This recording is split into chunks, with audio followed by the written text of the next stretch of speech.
পুরো পৃথিবী জুড়ে চলছে তৃতীয় বিশ্বযুদ্ধ, আর আমাদের হাতে এসেছে এ যুদ্ধের গুরুত্বপূর্ণ সব আপডেট সংবাদের শিরোনাম।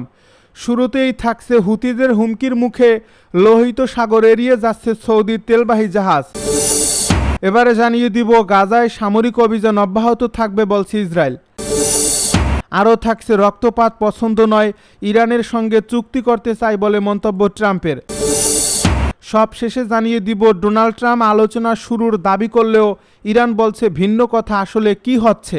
এতক্ষণ শুনছিলেন হাতে থাকা আপডেট সংবাদের শিরোনাম, এবারে বিস্তারিত। তবে তার আগে অনুরোধ রইল ভিডিওটিতে একটি লাইক এবং কমেন্ট করে জানিয়ে দিন ভিডিও সম্পর্কে আপনার মূল্যবান মতামত। আরও জানিয়ে দিন ভিডিওটি কোথা থেকে দেখছেন বা কোন জেলা থেকে দেখছেন।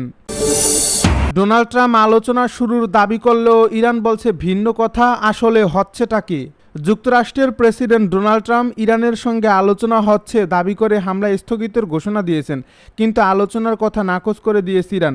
দেশটি বলছে যুক্তরাষ্ট্রের সঙ্গে বর্তমানে কোনো আলোচনা চলছে না, এমনকি বৈঠকেরও কোনো পরিকল্পনা নেই। গত কয়েক মাসে ইরানের বিরুদ্ধে একাধিকবার বড় ধরনের হামলার ঘোষণা দিয়ে শেষ মুহূর্তে তা স্থগিত করেছেন ট্রাম্প। সপ্তাহান্তে একই ঘটনার পুনরাবৃত্তি হয়েছে। স্থানীয় সময় রোববার মার্কিন প্রেসিডেন্টকে বহনকারী উড়োজাহাজ এয়ারফোর্স ওয়ানে ট্রাম্প সাংবাদিকদেরকে বলেন, আমি কি সমঝোতা করতে চাই? অবশ্যই, আমি মানুষ হত্যা করতে চাই না। ট্রাম্প আরও বলেন, এখন আমরা আলোচনার মাধ্যমে তাদের সঙ্গে যোগাযোগ করছি। আগামীকাল বিকেলে আলোচনা শুরু হবে, তবে আলোচনা কোথায় হবে বা এতে কারা অংশ নেবেন সে বিষয়ে তিনি কিছু বলেননি। ট্রাম্পের এ বক্তব্যের পর আজ সোমবার ইরানের পররাষ্ট্র মন্ত্রণালয়ের মুখপাত্র ইসমাইল বাগাই বলেন, যুক্তরাষ্ট্রের সঙ্গে বর্তমানে কোনো আলোচনা হচ্ছে না, বৈঠকের কোনো সময়সূচিও নির্ধারণ করা হয়নি। আগামী কয়েক দিনের মধ্যে ইরানে বিদেশি কোনো প্রতিনিধি দল আসা বা নিজেদের কোনো আলোচক দলকে বিদেশে পাঠানোর পরিকল্পনা আপাতত তেহরানের নেই। বাঘাই জানান, পররাষ্ট্রমন্ত্রী আব্বাস আরাকচি ধর্ম সংশ্লিষ্ট এক সফরে ইরাকে থাকলেও অন্য সব আলোচক বর্তমানে ইরানেই আছেন। তবে বর্তমানে শুধু হরমুজ প্রণালীর ব্যবস্থাপনা নিয়ে ওমানের সঙ্গে আলোচনা চলছে। ইরানের জ্যেষ্ঠ এক সূত্র রয়টার্সকে জানিয়েছে, যুক্তরাষ্ট্রের সঙ্গে কোনো আলোচনার সূচি এখনও নির্ধারিত হয়নি। অন্তত চলতি সপ্তাহের শেষ পর্যন্ত আরাকচির কোনো আলোচনায় অংশ নেওয়ার সম্ভাবনা নেই।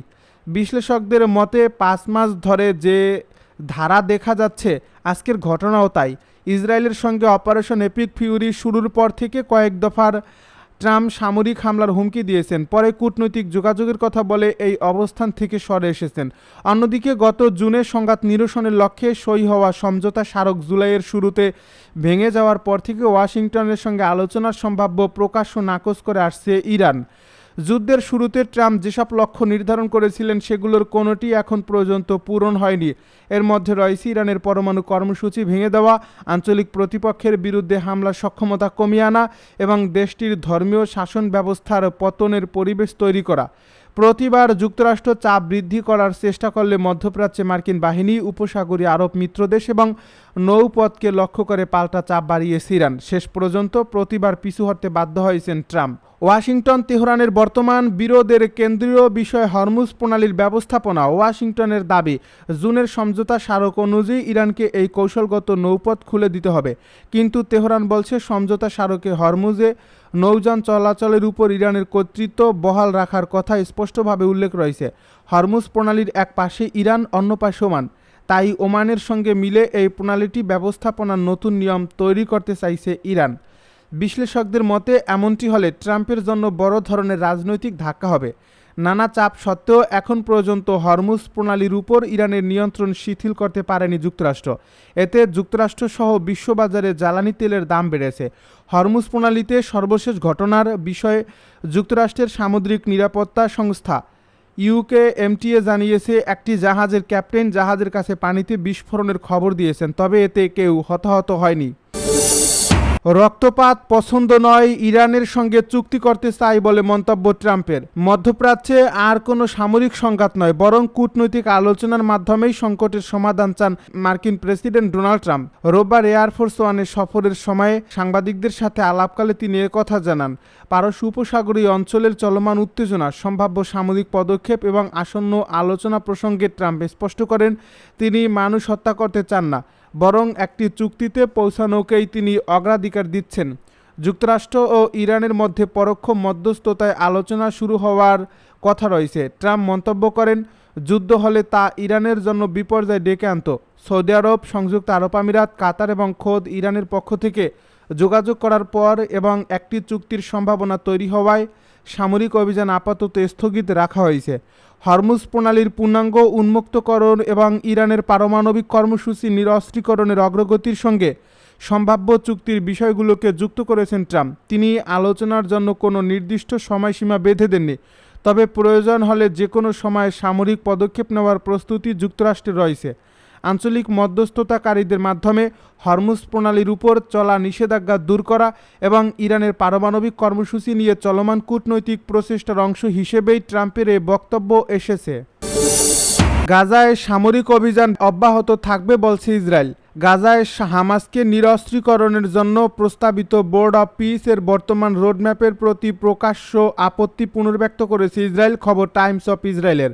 দেশটির এক কর্মকর্তা বলেছেন, গাজায় বর্তমানে যে অবস্থানে ইসরায়েলি বাহিনী রয়েছে সেখান থেকে কোনো সেনা প্রত্যাহার করা হবে না। হামাসের বিরুদ্ধে সামরিক অভিযান আগের মতোই অব্যাহত থাকবে। নাম প্রকাশে অনিচ্ছুক ওই ইসরায়েলি কর্মকর্তা বলেন, গাজা উপত্যকায় বর্তমান অবস্থান থেকে ইসরায়েল সরে যাবে না। আমাদের নাগরিক ও সেনাদের প্রতি যে কোনো হুমকি মোকাবেলায় অভিযান অব্যাহত থাকবে। এদিকে ইসরায়েলের আপত্তির মধ্যেই বোর্ড অব পিসের গাজা বিষয়ক উচ্চ প্রতিনিধি নিকোলাই মিলাদেনভ এবং সংস্থাটির জ্যেষ্ঠ উপদেষ্টা আরিয়ে লাইটস্টোন রোববার প্রধানমন্ত্রী বেনিয়ামিন নেতানিয়াহুর সঙ্গে বৈঠক করেছেন বলে জানিয়েছে মার্কিন সংবাদ মাধ্যম অ্যাক্সিওস। এ প্রতিবেদন অনুযায়ী এ বৈঠকে তারা গাজায় সামরিক অভিযান বন্ধের বিষয়ে নেতানিয়াহুকে রাজি করানোর চেষ্টা করেন। এছাড়া বোর্ড অব পিস এবং কয়েকজন মার্কিন কর্মকর্তা ইসরায়েলের অনীহা নিয়ে হতাশা প্রকাশ করেছেন। তাদের দাবি, চুক্তির শর্তগুলো সম্পর্কে কয়েক মাস ধরেই ইসরায়েলকে বিস্তারিতভাবে অবহিত করা হয়েছিল। হুতিদের হুমকির মুখে লোহিত সাগর এড়িয়ে যাচ্ছে সৌদি তেলবাহী জাহাজ।